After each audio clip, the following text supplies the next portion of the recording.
everyone, and welcome to yet another seminar in the series of teleseminars organized by the Center of Excellence in Migration and Global Study. Today we'll be listening to one of us. Dr. Matthew Oguche is a lecturer in political science and a fellow of the Directorate of Research Advancement at National Open University of Nigeria. He will be talking to us about migration from another perspective and looking at the experience of Nigeria as a nation in this context. Dr. Oguche will have 30-35 minutes. Please, I'm going to make you a co-host because of this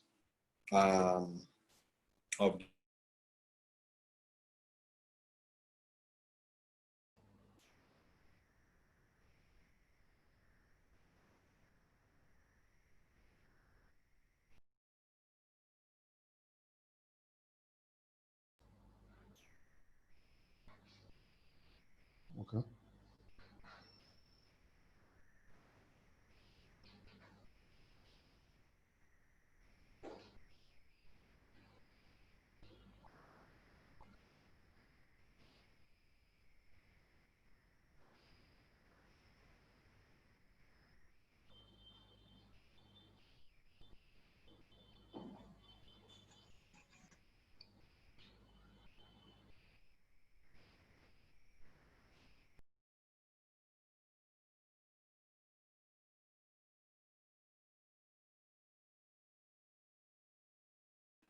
Well, I guess is a network. So let me quickly make Dr. Boucher a co-host so that you can just take it up, and then also give you the privilege to also record at your end.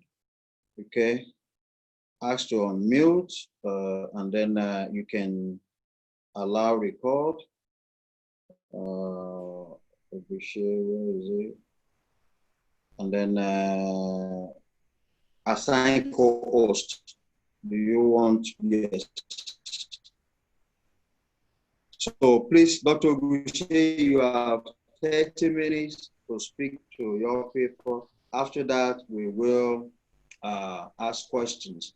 Kindly mute your mic. For those of you joining us, that is part of the ethic of Zoom. But today we are having that technical issues also. So that's why I'm making Dr. Oguche to host and to be able to share from this end. Dr. Oguche, you have the virtual space. Thank you very much. Good morning. The Director of CEMGS, Professor Hakim Yukunle, standing in for the Vice Chancellor, our esteemed professors who are on the platform this morning. I'm getting there. Okay. And other distinguished participants. As you've been told by the Center's Director, my name is Dr. Matthew Oguche of the Department of Political Science and also a research fellow at the Directorate of Research Administration and Advancement. This morning, I will be speaking on the presentation, Nigeria. I will be speaking on the presentation. I hope I'm being heard. Yeah, we are hearing you. Okay. We are hearing you. Okay. Migrants on the National Question, a study of the Nigerian migration experience. Let me go and share the screen.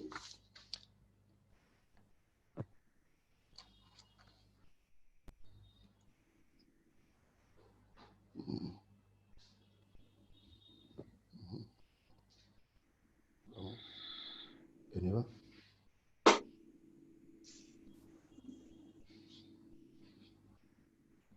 Hello. Okay. Are you seeing my slides now? Have they come up? Yes, please. Please go ahead. We can, yes. Okay.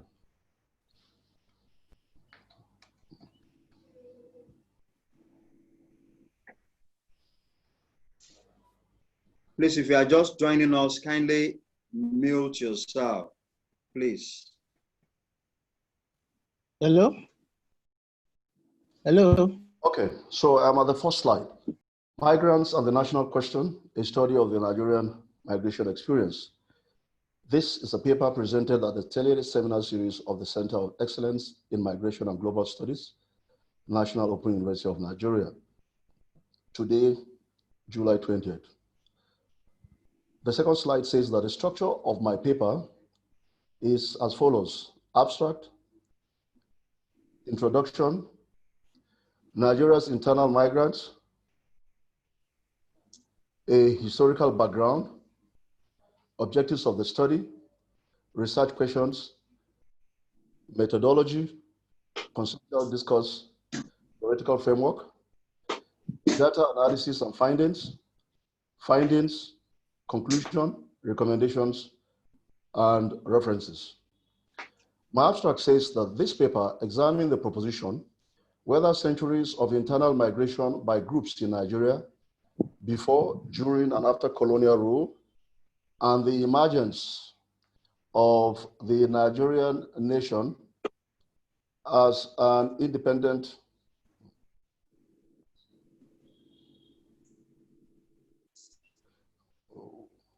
Hello. Hello. Can you stop saying hello, please, Henry, whoever you are? Okay. If not, I will just put you somewhere. Okay. Dr. Boucher, please go ahead. All right. Okay. Good. Thank you.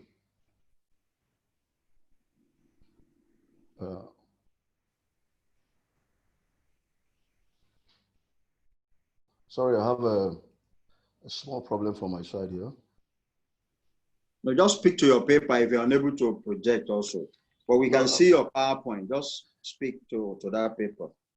Okay. As long as we can see you, just and they all have your. By the way, the paper is already shared on the WhatsApp as well as the Telegram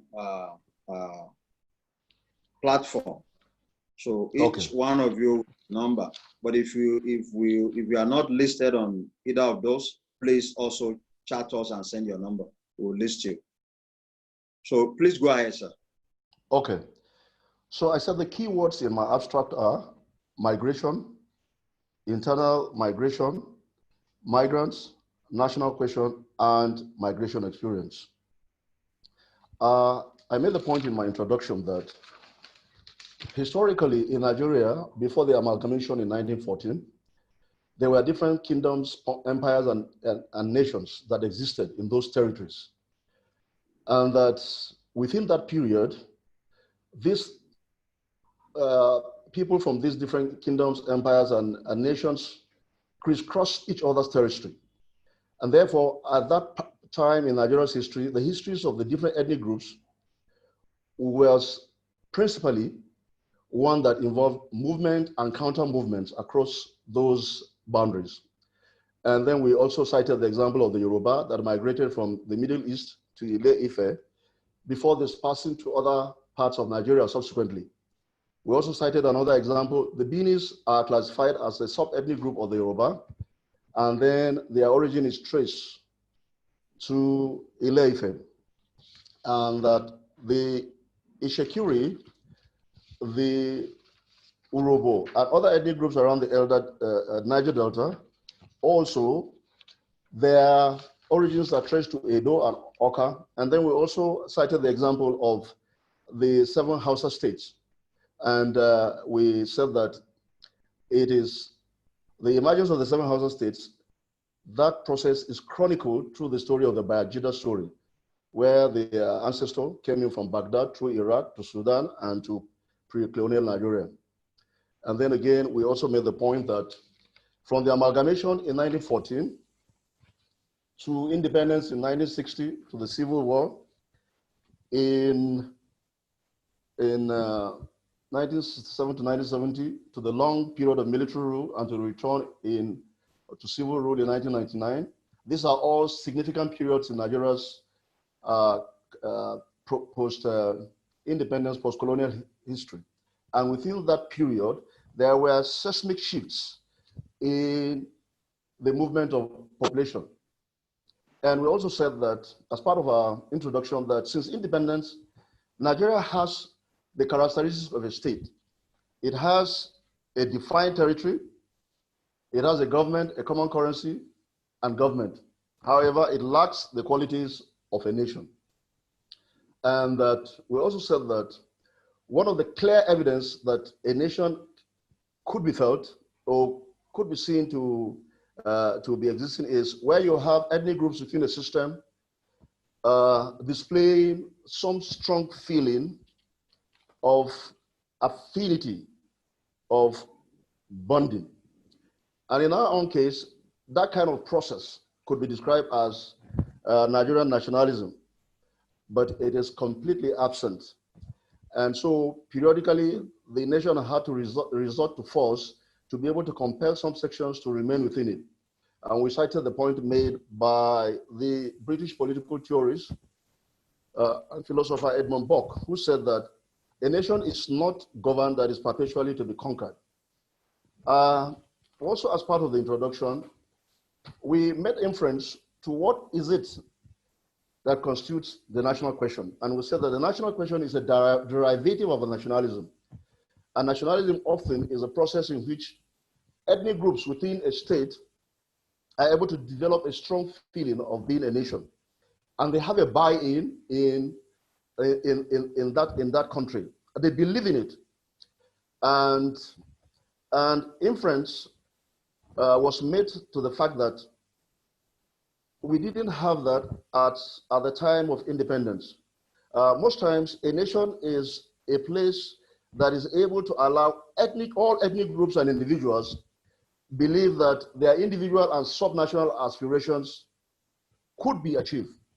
But the Prime Minister, the first Prime Minister, our Independence Prime Minister, Sir Tafawa Balewa, speaking at the Lagos Legislative Council in 1947, made the point that since 1914, I quote now, the British government has been trying to make Nigeria into one country, but the Nigerian people themselves are historically different in their backgrounds to their religious beliefs, customs, and do not show themselves any sign of willingness. I therefore ask in this paper that in the face of these dynamics, is there a Nigerian nation? What role have internal migrants played in driving national integration and resolving the national question? And I also said that my paper would seek to examine whether Nigeria's long history of internal migration had blurred the lines of division, increased the prospects of integration and national unity or not. Also, as part of this introduction, as provided the background for this paper, we have this section that talks about Nigeria's internal migrants, a historical background. We made the point, therefore, that one of the major defining issues during colonial rule that also impacted subsequently on the issue of internal migrants in Nigeria was that during colonial rule, all the colonial powers defined ethnic groups that already had an identity, and then they delineated them into new territories. And in the process, what was seen is that the European colonial powers splintered ethnic groups into subgroups and then grouped them with others to form new nation states. These new nation states are not coterminous with the previous old colonial powers, with the previous old kingdoms and chiefdoms and all that. And therefore, we had a situation whereby ethnic groups were splintered through this process between what was historically their territory and then the new nation states created by the colonial powers. And I cited the example of the Igomina of Para, who I said are separated from their kith and kin in Oshun, And then we also said the Ibarapa are also split between Oshun and Ogun. And then we cited the Yoruba that are also in Kogi and Kwara, aside from the ones that are in the core west. And the Ketu of Benin are separated from their, of Benin Republic. The Ketu of Benin Republic are separated from their kin in the southwest Nigeria. And we also have a similar experience where the Hausa people that are embedded in the seven northwest states are also separated from their kin in Niger and Mali. And the outcome of this is that subsequently, migrants across much of Africa's porous borders neither respected nor recognized these international modern day boundaries and crisscross as they desired. And I therefore say that as part of my presentation, that an analysis of these patterns of migration will be critical to an understanding of the history of Nigeria's internal migration. And in this section of my presentation, I said that an analysis of these patterns of migration is divided into 3 time periods: pre-colonial, colonial, and colonial. In pre-colonial Nigeria, we were able to say that migration was a function of movement and counter-movements by the different ethnic nationalities across each other's territories. And we cited the example of the local slave trade by the Ishekiri, Urobo, and Efik in Igbo and Ibibio areas. And this led to a process whereby thousands of Ibibio and Igbo were dispersed into the forests. We also cited the example of the fact that in the 19th century Yoruba Civil War, that the use of cavalry is not known to Yoruba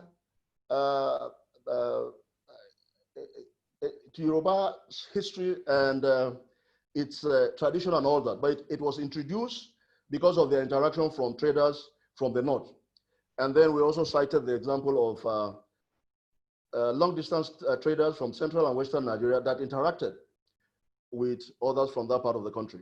And I also cited the fact that Clapperton, an English explorer to pre-colonial Nigeria, cited the fact that as far back as the 1830s, herders were involved from Sokoto, were destroying farm products in ancient Oyo, which resulted in large fights. And therefore, I made the claim in this presentation that this evidence also suggests that farmers-herders clashes predated modern Nigeria, and it's a spin-off of our migration experience.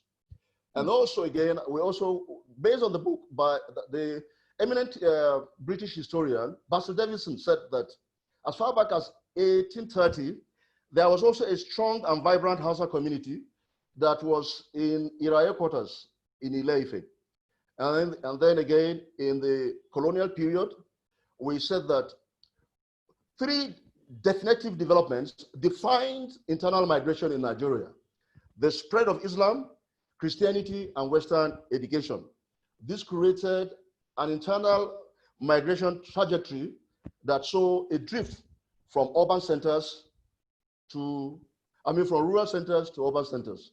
And the 2 major religions of Islam and Christianity posted teachers, imams, pastors from one location to others, and cited educational institutions in urban centers. That also enhanced rural-urban migration.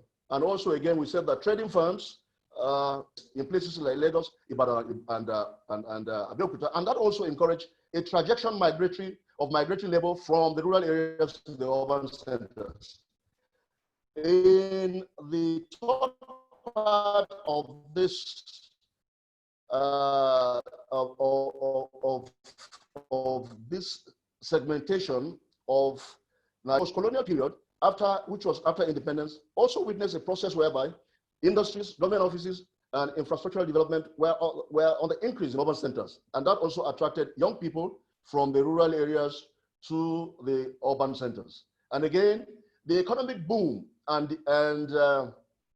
decline in post-colonial Nigeria, especially in the 1970s, there was the oil boom we said created structural and infrastructural development in urban cities, which now encourage a high rural urban migration pattern. And then conversely, in the 1980s, there was also a fall in crude oil commodity prices, which led to the structural advancement policies and then created a reverse pattern of migration. People were leaving the urban to the rural areas.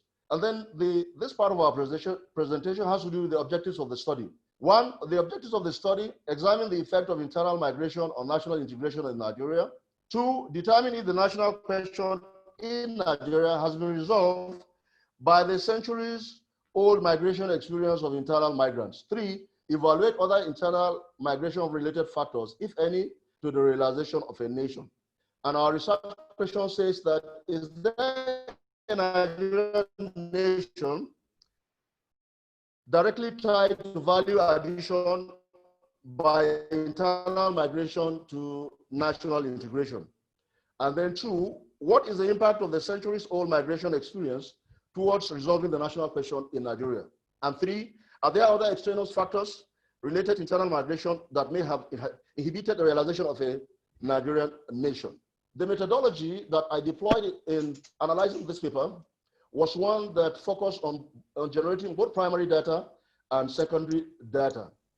And I said that due to the need to tap on the empirical experience of Nigeria's internal migrants, which I felt was very key and relevant to an explanation of this presentation, I distributed 110 questionnaires. This was a purposive sampling technique. Purposive in the sense that I needed to examine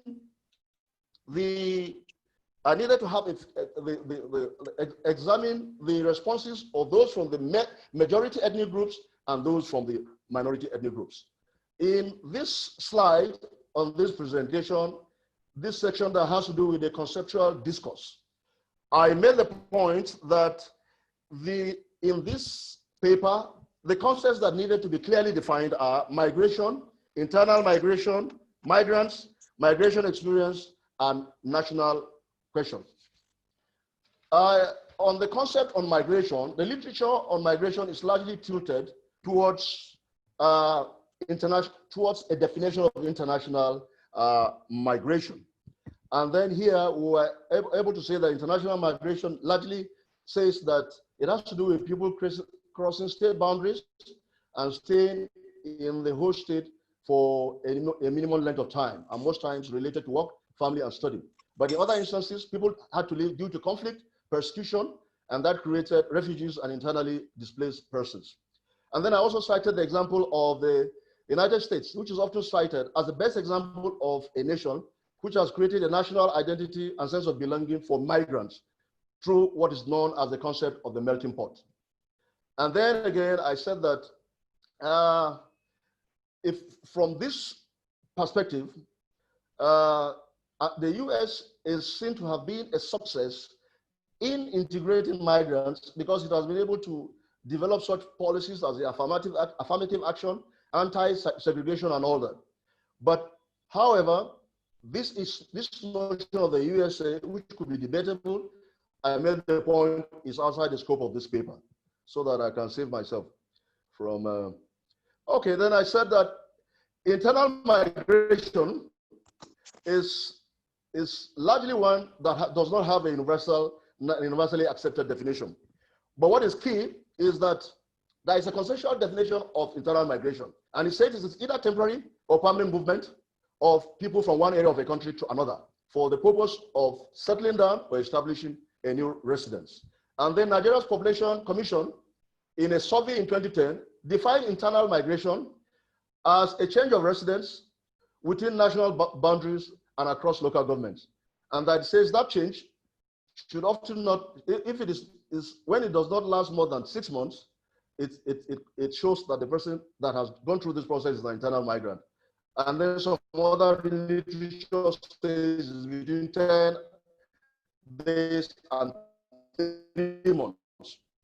So on this basis, an IDP, a transferred civil servant, a graduate or national servant are migrants, are internal migrants, as most often stay beyond the threshold of not more than 6 months. given this analogy in this of not more than 6 months, given this definition, therefore, on a lighter note, since it says that a transferred civil servant and those who have not stayed for more than 6 months, I therefore consider the view that all of us involved in this participation, who are participating in this webinar this morning, who are staff of the National Open University and who have been at the head office for more than 6 months, and we are not indigenous of Abuja. Abuja belongs to Gwari. We also are internal migrants. Given this analogy, it is safe to conclude that internal migration in Nigeria, which is a process that transcended several centuries, is one that can said to have been spread over colonial, pre-colonial, colonial, and post-colonial period. And in my paper, I therefore said that I want to see how had this how had this centuries-old migration experience impacted on the course of natural integration. In our conceptual definition of migrants, we said a migrant is a person so described in the context of migration. And then we said also that there are instances where some people who have never undertaken migration are described as migrants, especially children born overseas. They are said to be second or third generation migrants. And then these migrants are grouped into several groups. And that the international definition of migrants, the one that is based on the classification from the International Organization of Migration, says that there are 9 categories. And that is temporary labor, irregular, legal or undocumented, highly skilled, business, asylum seekers, forced migration, family return and low skill, and all that. And then both are also grouped into both temporary and permanent group of migrants. And we also said that often is the case that this permanent and temporary group of migrants have a significant effect on the political economies of their localities. And then therefore, we also made the point that internal migrants may not be illegal, asylum seekers, irregular or undocumented, but they can also be found to be in this particular groups. They can be found to, as temporary labor, forced migration, the issue of IDPs, family, business, highly skilled public and private sector employees. That's where we belong as internal migrants at NOUN. We belong to this category. And then low skilled. Then my definition of migration experience says that I borrowed this perception from the concept of migration experience, which is embedded in sociology. And that concept says that migration experience refers to the fact that different causes for migration among individuals could produce different outcomes from a sociological perspective. And we cited an example of an internal migrant within a nation. He may not have the same migration experience as a political refugee going abroad. But we also said that in some instances, a political refugee going abroad, fleeing from a conflict zone, and an internal migrant fleeing from a conflict zone within a locality could have shared experiences of psychological trauma because they are both leaving homeland and family. So, and then we said that this, therefore, is how migration experience is defined. And the concept of the national question, we also said, is historical, sociological, and has political underpinnings. It takes off from the understanding that a nation may not necessarily be homogeneous. It could be multinational or heterogeneous. But what is important is that when a country is, whether it is homogeneous or heterogeneous, once it is able to have a spirit of nationalism, a strong sense of national unity, in spite of racial, ethnic, religious, language, and cultural differences, that place is said to have such a political system is said to be a nation. And then we cited the example of Switzerland, which has 3 races, 4 official languages, and many local dialects. And then we also cited the example of Great Britain, which is made up of the Irish, Scots, and the Welsh. But it's been proven that because of the strong nationalism within these 2 entities that I have cited, nationalism does exist. And then, but this sense of nationalism, we said, is further enhanced when, based on the position made by Adam Smith, that when there is a clear system of justice provided for citizens, they feel a buy-in. And then Herbert Spencer also emphasized that when he said that a political system is a joint, or a state is a joint stock protection company for mutual assistance.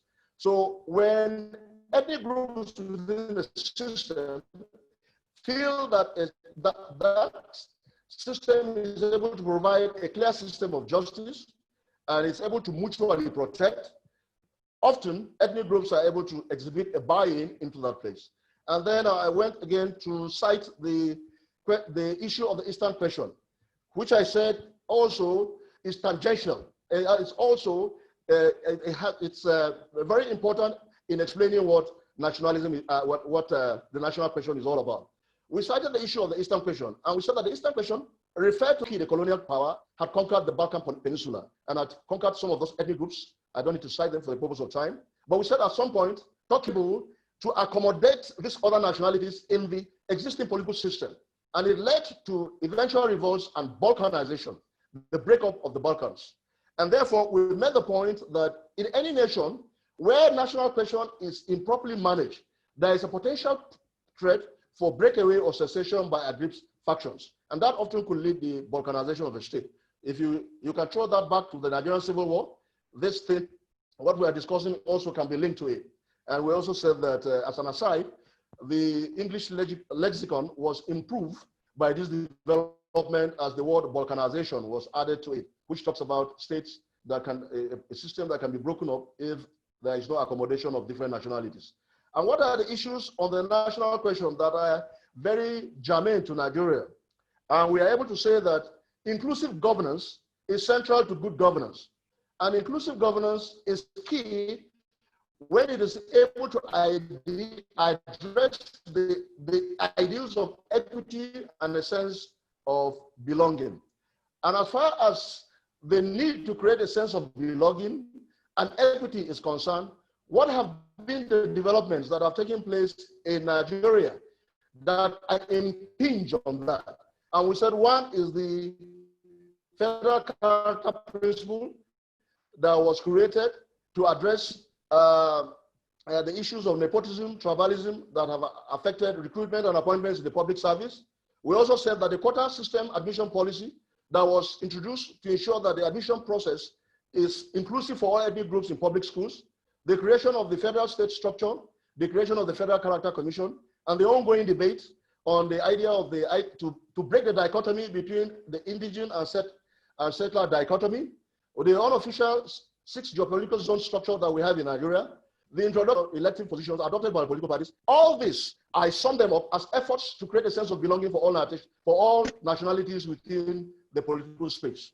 Then again, also, as part of the issues that affects Nigeria's national question, Tafawa Balewa, the Prime Minister, speaking, according to the report in the Hansard, said that the amalgamation of southern and northern provinces in 1914 had existed as, that created Nigeria, has existed as one country only on paper.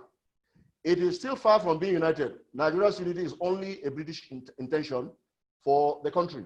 And Sir Chief Obafemi Awolowo, the regional premier in Western Nigeria, also alluded to that when he said Nigeria is not a nation, but a mere geographical expression. That you can't equate Nigeria with the same way that you can say the Welsh, the English, and the French are able to describe the groups in their systems. And that for all you know, Nigeria is also a distinctive appellation for those who live within its territory.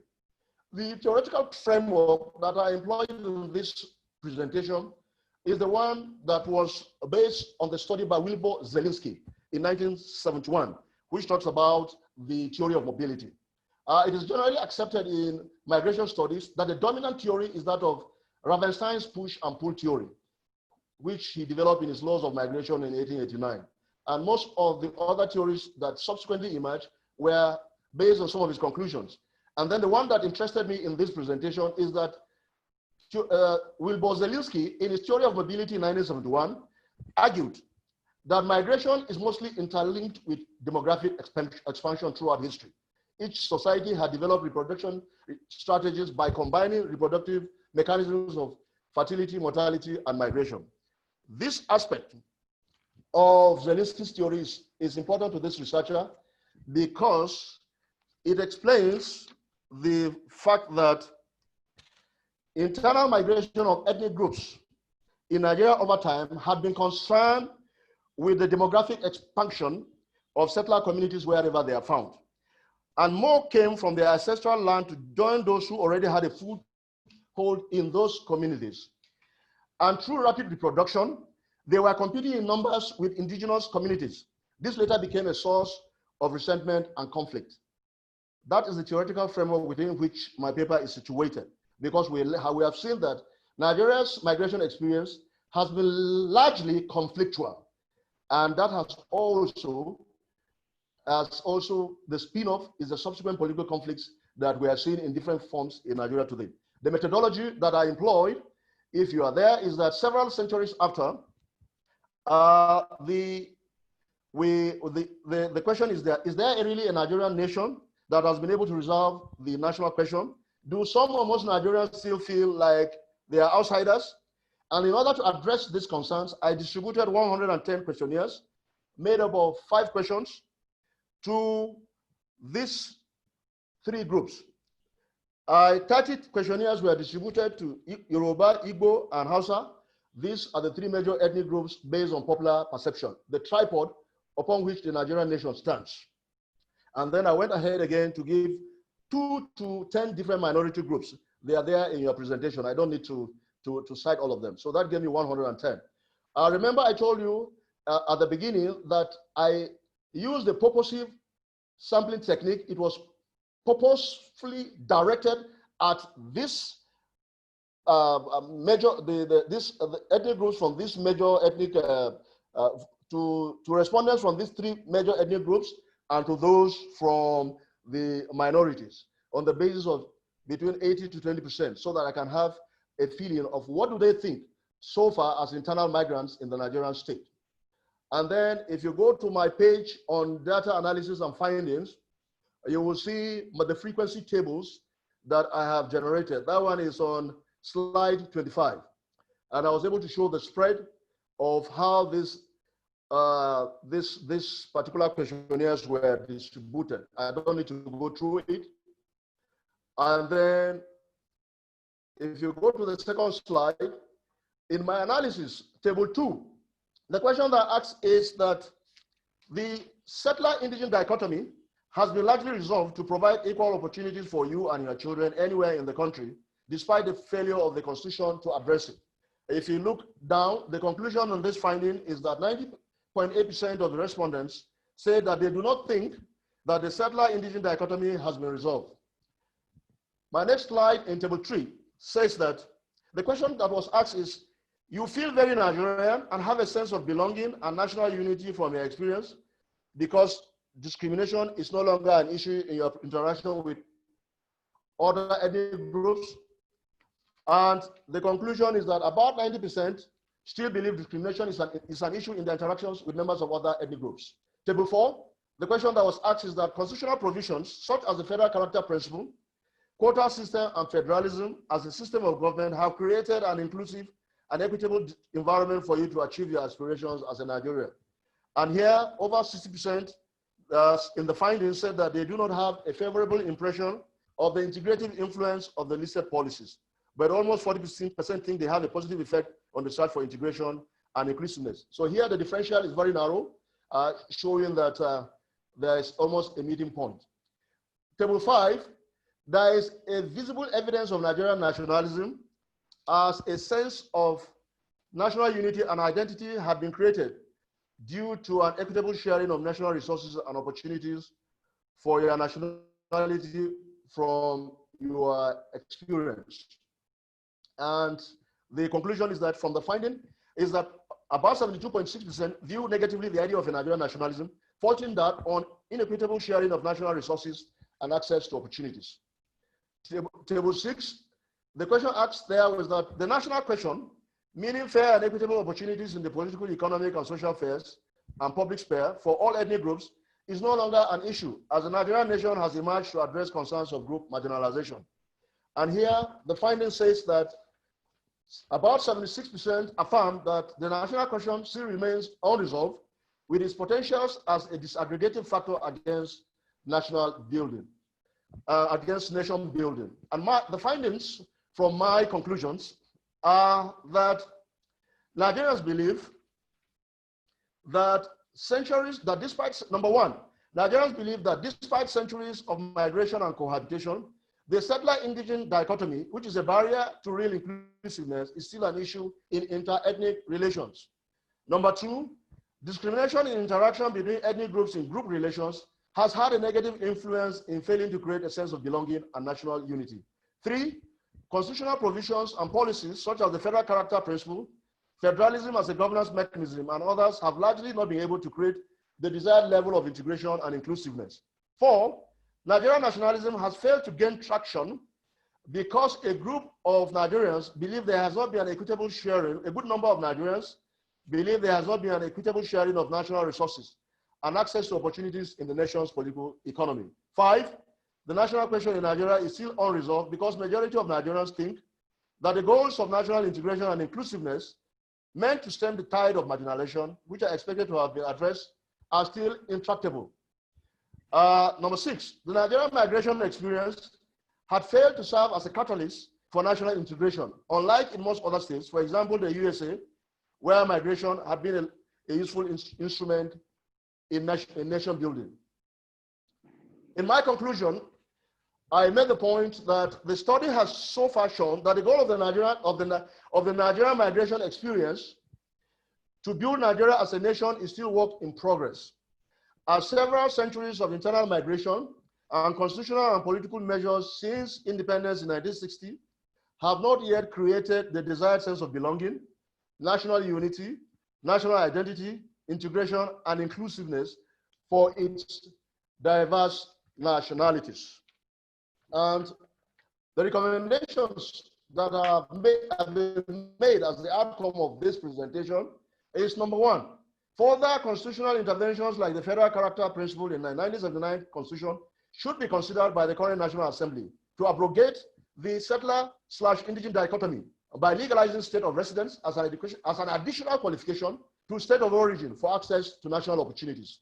Number two, a sanctions regime should be put in place against violators of the implementation requirements for federal character principle, quota system, and other such policies meant to provide a level playing field and equitable access to recruitments, appointments, promotions, and admissions into the public service and public schools, respectively, which are now observed more in the breach. And lastly, in resolving the national question is an incremental process that is achieved by concrete proactive policies and actions on the ground to promote national unity, integration, and inclusiveness rather than mere lip service. This brings to an end my presentation. I therefore wish to thank you all this morning for your patience and for your kind attention. Thank you very much, Dr. Oguche. Thank you very much for a brilliant presentation. I appreciate you, and I believe the participants have been well endowed and enriched in knowledge, and they are able to contribute through comments or questions. I have Dr. Williams, Elmina Williams has shown interest, and I have Professor Emeritus Sogolo has also shown interest. Please, Dr. Oguche, you can remove the share so that I can have more space to see people. But let me start by telling a brief story of personal encounter connecting the nexus between national identity and internal migration. And this story is quite useful. I believe there are so many storylines and narratives that our migration observatory will definitely put together as a database. Sometimes in 92, at Lagos State University as a young lecturer. I was opportune to serve on an ad hoc committee of Senate. And that ad hoc committee has to do with verification of indigent identity as part of the admission process. Remember, Lagos State University is owned by Lagos State and created by Governor Lateef Jakonde. And of course, the vision continued by group captain, as he was, Bola Amudashiru. But on that committee, we are supposed to separate the so-called real Lagosians like myself that cannot trace anything beyond what is geographically Lagos State. And here I was as a young lecturer. I think I was lecturer too, but privileged to have been asked to serve.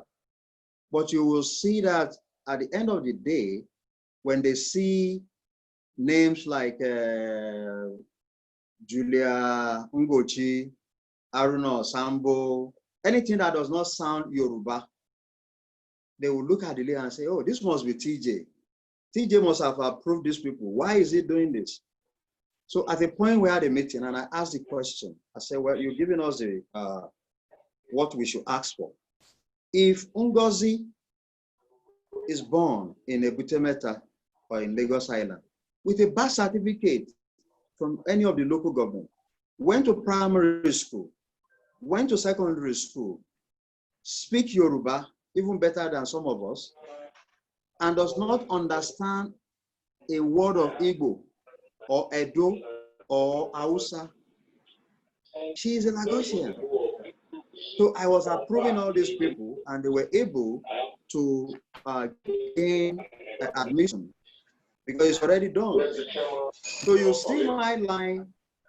Can you please mute yourself? This person that we have to put so you see that, you know, Professor Ayodele, I have to call your name out. Okay, I've just muted. Sorry about that. So those are the challenges of connecting the nexus between national identity, migration, that is not that of the next generation. It is not the fault of Fatima Muhammad that his father migrated from Kano or Sokoto and settled in Shagamu. And then Fatima was born in Ogun with a birth certificate, double jeopardy.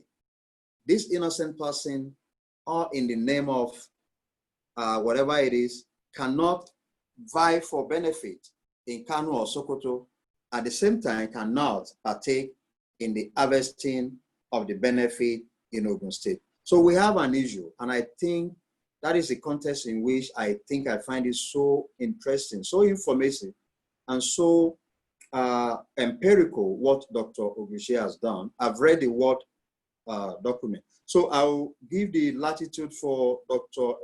Elmina Williams, Professor Kagbari, and then Professor Emeritus Sogolo.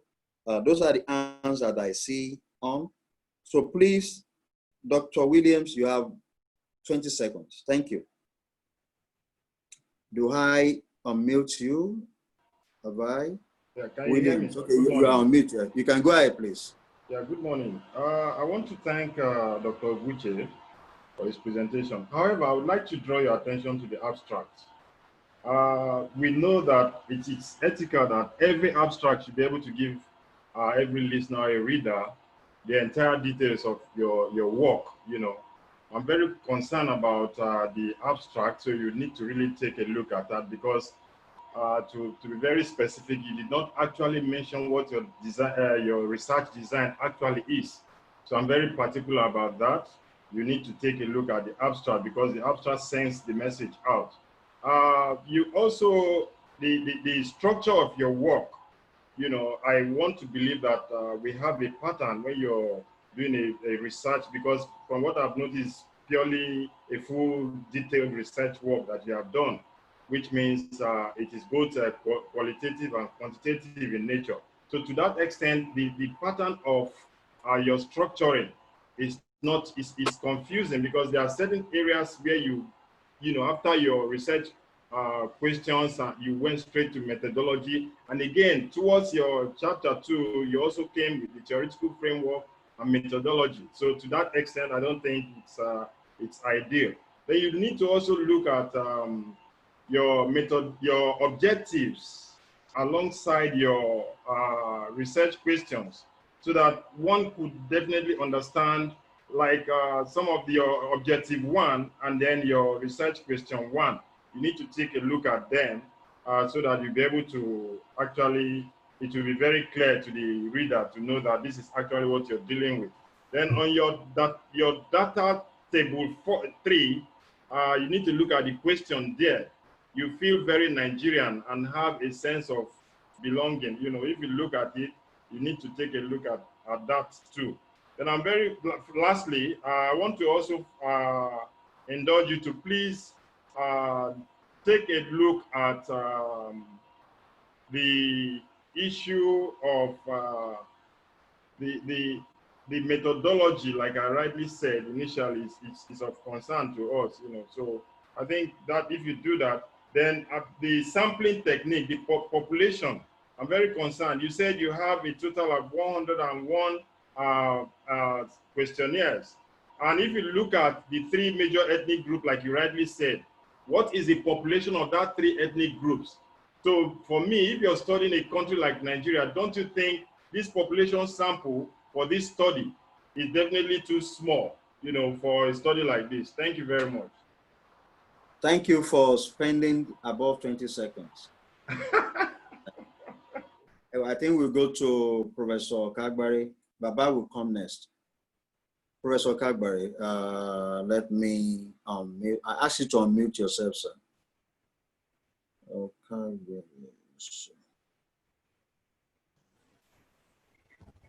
Yes.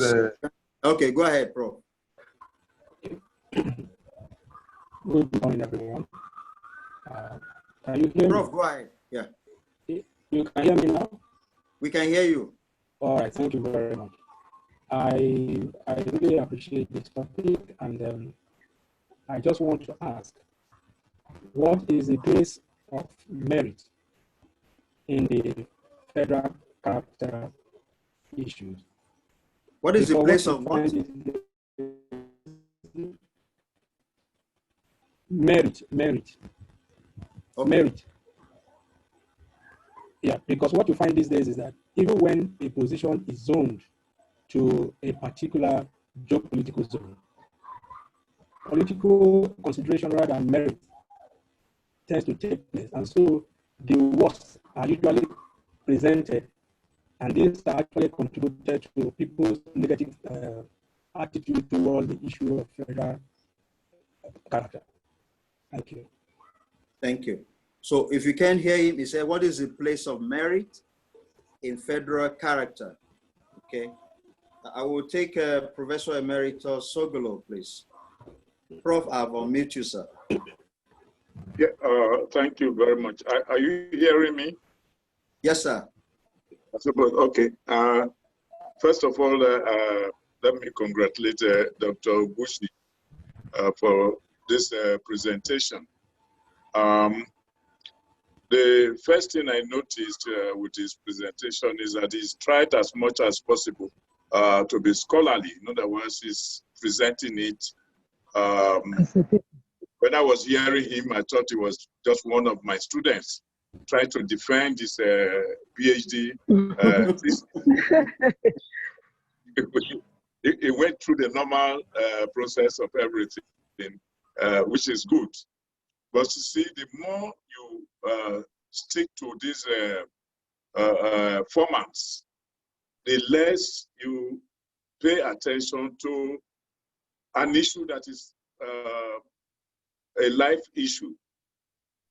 I call it a life issue because if you're talking about migration issues, particularly internal migration, and you're talking about Nigeria, the experience with Nigeria, then you have quite a lot of things to talk about.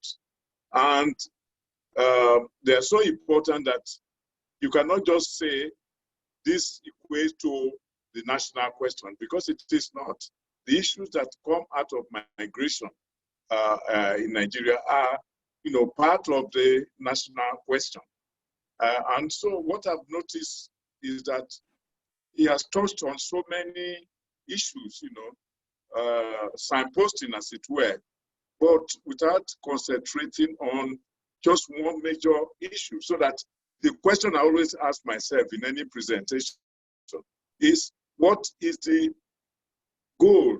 I say goal, not the objectives. Objective, many of them, but what is the goal of this particular presentation? What contribution is it making? And that's what I was looking for in this case, because that should be stated at the beginning, so that towards the end, when you make your conclusion, you will say, yes, this is the issue, this is what I've pursued in this whole presentation. So I've seen so many points made by Dr. Oguchi, and I'm still looking for that particular contribution.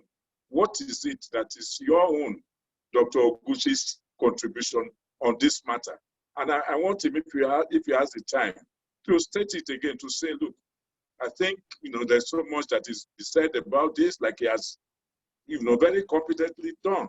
It's an issue that is analyzed. There's so much to talk about it and so forth. But my own approach, my contribution here is this, and that is why I'm presenting this paper today. This is the point I'm trying to make. Thank you very much. Thank you very much, Professor Emeritus. I can't see any other hands. We will now allow Dr. Oguchi to respond.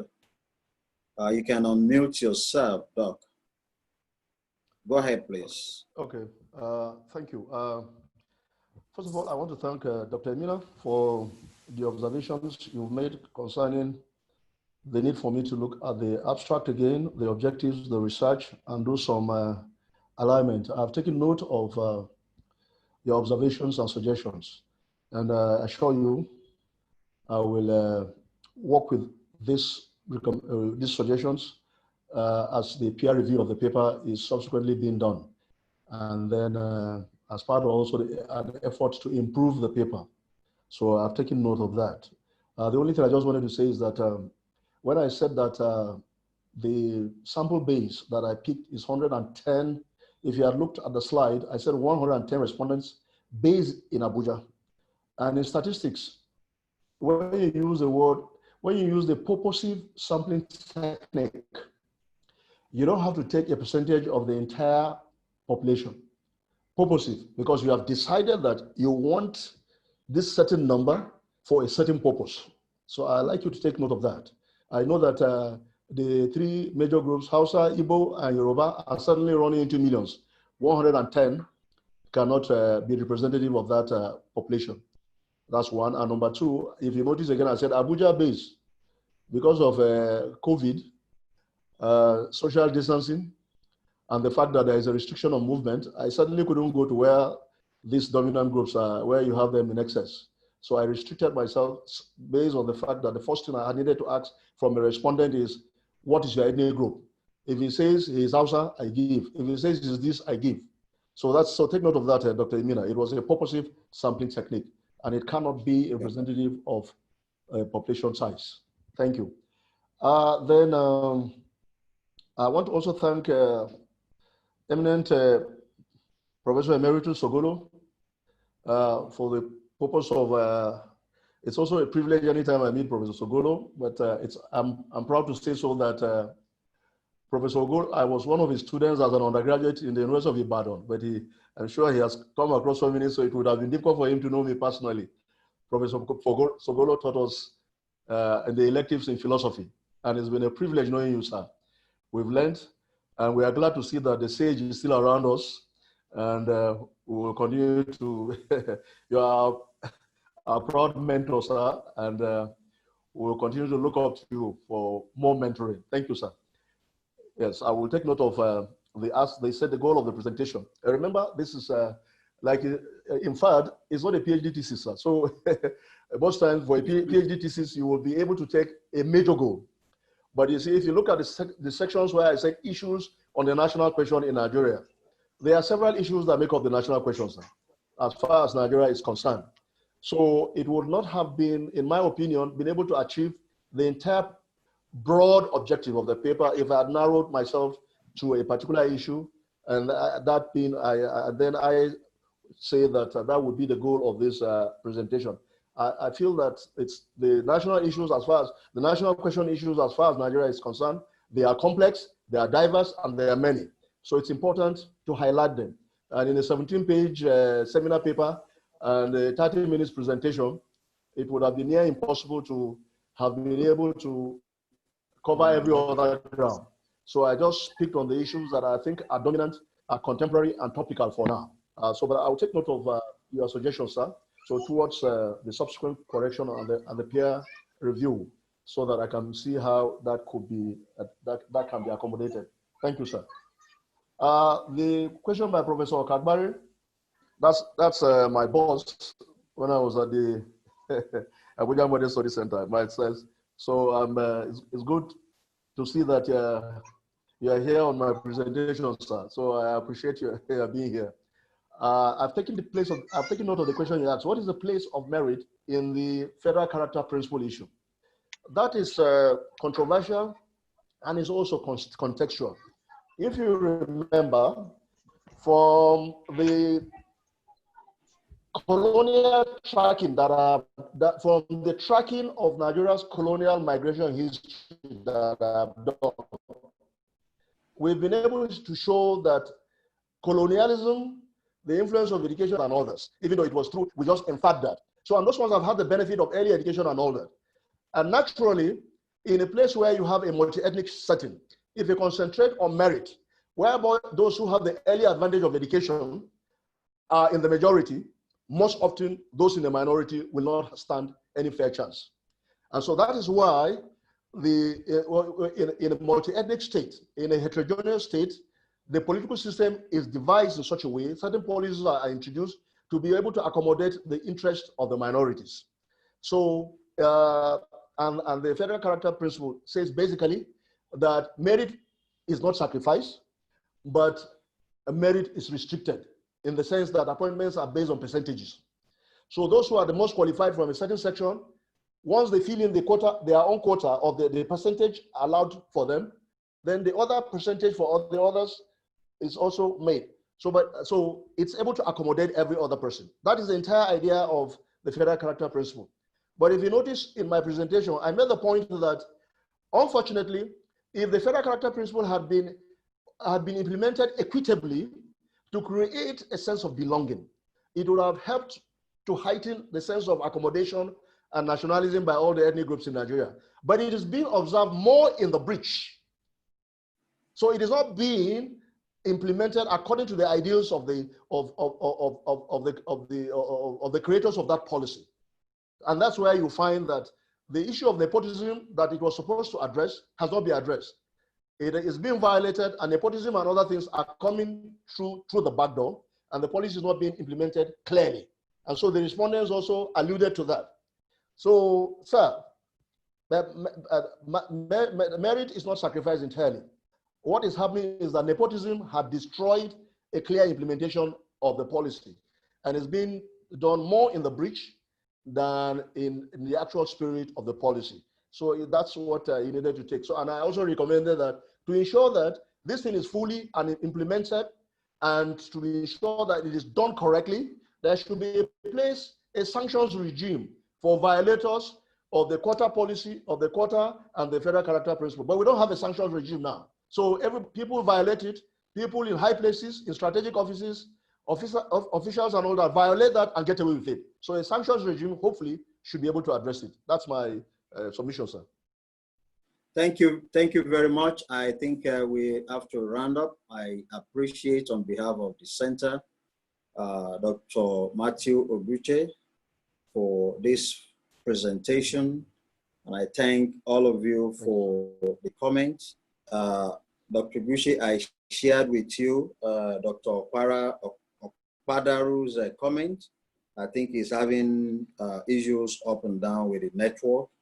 and we can continue the conversation. We can continue the conversation later. Also, Dr. Rotimi Omosolu just posted something, so we can continue with that. We are out of time. I would like to especially thank somebody that I just have to, I know she's shaking her head. My daughter joined. I want to thank her because she's traveling from Hull to Manchester, or from Manchester to Hull. She's on the train, 2 hours, but she nonetheless joined. I appreciate the youngest teachers among us, having graduated from University of Hull with a master's and starting a PhD. I thank each and every one of you. Stay blessed.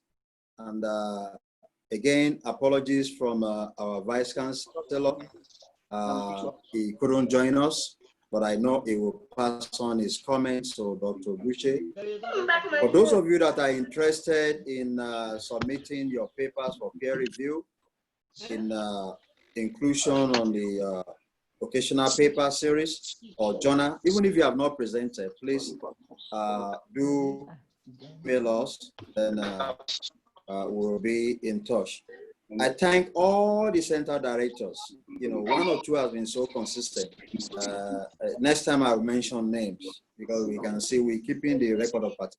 Thank you and stay blessed. Bye-bye. Bye.